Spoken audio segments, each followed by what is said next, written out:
আসসালামু আলাইকুম রহমতুল্লাহি ওবরাকাতুহু। বর্তমান সময়ে জাতীয় পরিচয়পত্র হাতে থাকার পরেও আরও একটি ডকুমেন্ট আমাদের প্রয়োজন হয়, সেটি হচ্ছে জন্ম নিবন্ধন। তো স্মার্ট কার্ড দিয়ে বা জাতীয় পরিচয়পত্র দিয়ে কিভাবে আপনারা জন্ম নিবন্ধনের জন্য আবেদন করবেন ঘরে বসে, সেই বিষয়ে ধারণা দেওয়ার জন্য আজকের এই ভিডিও। আজকের এই ভিডিওর মাধ্যমে আমি আপনাদেরকে টোটালি দেখিয়ে দিব কিভাবে আপনারা আপনাদের জাতীয় পরিচয়পত্র দিয়ে জন্ম নিবন্ধনের জন্য আবেদন করবেন।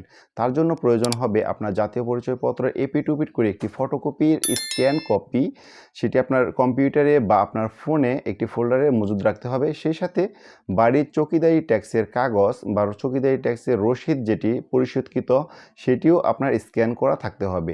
দুইটি ডকুমেন্ট আপনার স্ক্যান করতে হবে পিডিএফ ফরম্যাটে এবং তার ফাইলের সাইজ হবে 100 কেবি। তো এগুলো স্ক্যান করে একটি ফোল্ডারে রাখার পর কিভাবে আবেদনপত্র আপনারা শুরু করবেন সেই বিষয়ে এখন দেখিয়ে দেব ইনশাআল্লাহ। তো প্রসেসটি শুরু করার আগে ছোট্ট একটি রিকোয়েস্ট, চ্যানেলটি নতুন, সাবস্ক্রাইব করে পাশেই থাকুন। And let's start the video.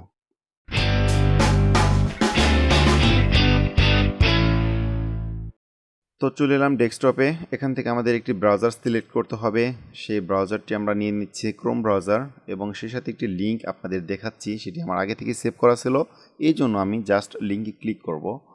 এই যে দেখতে পাচ্ছেন, এই লিঙ্কে ক্লিক করার সাথে সাথে আমাদেরকে নিয়ে আসছে কিন্তু বার্থ রেজিস্টার যে অরিজিনালি ওয়েবসাইট, মূলত যেই ওয়েবসাইটটি নতুন জন্ম নিবন্ধনের জন্য আবেদনপত্রের যে মূল ওয়েবসাইট, সেই ওয়েবসাইটে। তো এখান থেকে আপনারা নির্দেশিকা পড়ে নিতে পারবেন, এবং জন্ম নিবন্ধনের সনদ তিনটি ওয়েতে করা যায়। একটা হলো স্থায়ী ঠিকানা, বর্তমান ঠিকানা এবং জন্মস্থল। তো আমাদের জন্মস্থল যেটা, সেখান থেকে আমরা জন্ম নিবন্ধন করব। সেই জন্য পরবর্তীতে ক্লিক করার সাথে সাথে নিয়ে আসলো কিন্তু আমাদের নতুন জন্ম নিবন্ধন আবেদনপত্র, যে একটি ফর্মের মতো। এই ফর্মটি আমাদের পূরণ করতে হবে সঠিকভাবে। প্রথমত নামগুলো বাংলায়, এরপর ইংলিশে। আপনারা আপনাদের নামগুলো অবশ্যই, যাদের হাতে এনআইডি থাকবে তারা এনআইডি অনুসারে করবেন, যাদের হাতে সার্টিফিকেট থাকে তারা সার্টিফিকেট অনুসারে করবেন, এবং সবগুলো ডেটায় সঠিক ডেটা দেওয়ার চেষ্টা করবেন।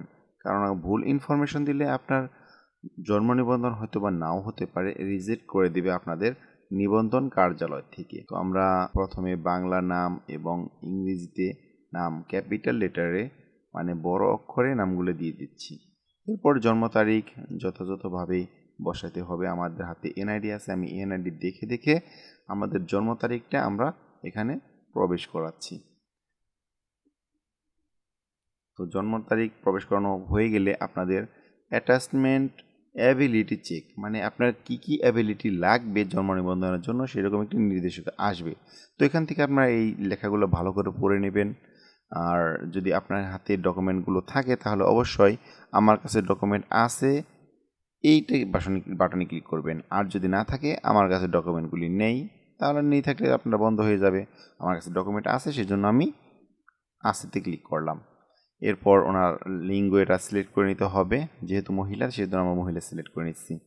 তারপর সেটি হচ্ছে আপনার পিতামাতার কততম সন্তান, মানে যার আবেদন করতেছেন তিনি পিতামাতার কততম সন্তান, সেটি সিলেক্ট করে দিতে হবে। আর যদি এর পূর্বে একটি ঘটনা আছে, সেটি হচ্ছে যাদের বয়স 1 জানুয়ারি 2001 এর পূর্বে, তাদের ক্ষেত্রে অবশ্যই এনআইডি কার্ড আছে, সেজন্য আমরা এনআইডি কার্ড বসিয়ে নিচ্ছি।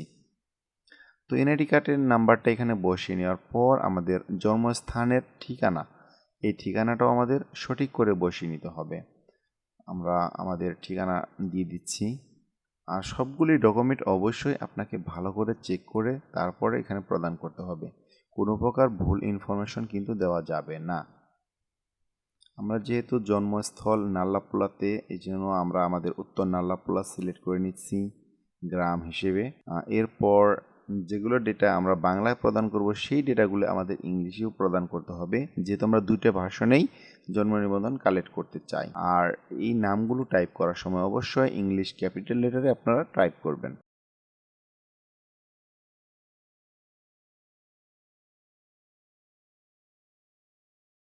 এরপর বাসা, সড়ক, নং যদি আপনাদের থাকে তা বসাবেন, না থাকলে আপনারা জাস্ট একটা স্পেস দিয়ে দিয়ে পরের পেজে চলে যাবেন।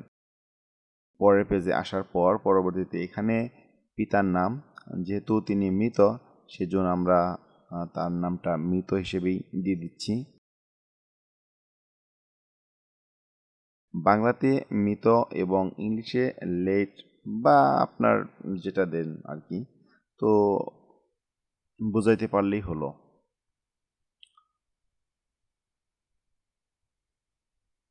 তো আমরা সঠিকভাবে নামগুলো এখানে টাইপ করতেছি। অবশ্যই আপনাকে এই নামগুলো যে কোনো একটি ডকুমেন্ট সাথে মিল রেখে করতে হবে। যেমন আমাদের হাতে যেহেতু এনআইডি কার্ড আছে, সেহেতু আমরা এনআইডি কার্ড অনুসারেই এই বার্থ সার্টিফিকেট বা নতুন জন্ম নিবন্ধনের জন্য আবেদন করতেছি। যদি কোনো প্রকার ভুল তথ্য এখানে দেওয়া হয় তাহলে অবশ্যই নিবন্ধন কার্যালয়, যেমন ইউনিয়ন পরিষদ বা আপনার ওয়ার্ড কাউন্সিলর, যেটাই বলি না কেন, ওই পরিষদ থেকে আমাদের আবেদনটি কিন্তু রিজেক্ট করে দেবে। তো সেই জন্য আমাদের উচিত হবে সঠিক যে তথ্যগুলো সেগুলো এখানে প্রদান করতে হবে। তারপর ওনার নেমগুলো বসানোর পর তিনি কোন দেশের বাসিন্দা, মানে তার জাতীয়তাটা কি, বাংলাদেশি হলে বাংলাদেশি। এরপর মায়ের নাম, পিতার নাম বসানো হয়ে গেলে আপনারা মায়ের নামটিও ঠিক একইভাবে সঠিকভাবে বসিয়ে নেবেন। এরপর সঠিকভাবে নামগুলো টাইপ করা হয়ে গেলে আপনারা পরবর্তীতে ক্লিক করার পূর্বে আরেকবার ভালো করে চেক করে নেবেন যে নামগুলো আপনি সঠিকভাবে টাইপ করেছেন কিনা, মানে নামের স্পেলিংগুলো আপনারা সঠিকভাবে দেখে নেবেন। এরপর পরবর্তীতে ক্লিক করবেন। পরবর্তীতে ক্লিক করলে এইরকম একটি পেজে নিয়ে আসবে। সেখানে হচ্ছে আপনার জন্ম নিবন্ধনের যে আপনার ঠিকানা, মানে কোন ঠিকানায় আপনি করতে চান। যদি আপনার বর্তমান ঠিকানা, স্থায়ী ঠিকানা সব একই থাকে তাহলে জাস্ট টিকমার্ক ক্লিক করলেই নামগুলো বসে যাবে। সেই সাথে পরবর্তী ক্লিক করলে এরকম একটি পেজে নিয়ে আসবে। এখানে আপনার একটি ফোন নাম্বার, যেটি আপনার অ্যাক্টিভ ফোন নাম্বার, সেরকম একটি অ্যাক্টিভ ফোন নাম্বার এখানে আপনারা দিয়ে দিবেন। এই নাম্বারে আপনার অ্যাপ্লিকেশন স্ট্যাটাস সংক্রান্ত তথ্য SMS এর মাধ্যমে আপনাদেরকে জানিয়ে দেওয়া হবে। আপনাদের অ্যাপ্লিকেশন সঠিকভাবে হয়েছে কিনা সেই তথ্য আপনারা এই SMS এ জানিয়ে দেওয়া। তো এই যে ডকুমেন্টগুলো দেখতে পাচ্ছেন, এই ডকুমেন্টগুলো আপনার আগে থেকে স্ক্যান করা থাকতে হবে। সেটি হচ্ছে আপনার জাতীয় পরিচয়পত্র এপিটুপিট করে একটি স্ক্যান করতে হবে। আর সেই সাথে আপনার চৌকিদারি ট্যাক্সের কাগজ, যেটির কথা ভিডিওর পূর্বে বলেছিলাম শুরুতে, সেই ডকুমেন্টেও কিন্তু স্ক্যান করে PDF ফরম্যাটে 100 কেবিতে একটি ফোল্ডারে সেভ করে রাখতে হবে। তো তারপর আপনারা জাস্ট আপলোড করবেন এইভাবে। এরপর যেটি করতে হবে সেটি হচ্ছে আপনার সংযুক্তি। এরপর আপনার যে ফাইলগুলো আপনি স্ক্যান করে রেখেছিলেন সেই স্ক্যানকৃত ফাইলগুলো অবশ্যই এখানে আপলোড করতে হবে। প্রথমটিতে আমরা আপলোড করে দিলাম আমাদের, এবং দ্বিতীয়টিতে আপনাদের চৌকিদারি ট্যাক্সের কাগজ, মানে রসিদ, চৌকিদারি ট্যাক্সের যে রসিদ আদায়কৃত সেই রসিদটি আমরা সেকেন্ডটিতে বসিয়ে দিয়ে আপলোড করে দিলাম। অবশ্যই ফাইল দুটি PDF এবং 100 কেবির নিচে আপনাদেরকে স্ক্যান করে একটি ফোল্ডারে সংরক্ষণ করতে হবে, তারপর আপলোড করতে হবে। অনেক সময় আপলোড করতে একটু সময় লাগে, নেটের বা সার্ভারের কারণে অনেক সময় দ্রুত আপলোড হয়ে যায়, এটি নিয়ে আপনাদের ঘাবড়ানোর প্রয়োজন নেই। এরপর পরবর্তীতে ক্লিক করলে এখানে কিন্তু টোটালি ইনফরমেশনটা আপনারা দেখতে পাবেন, যেই ইনফরমেশনগুলো আপনারা ইতিপূর্বে টাইপ করেছেন।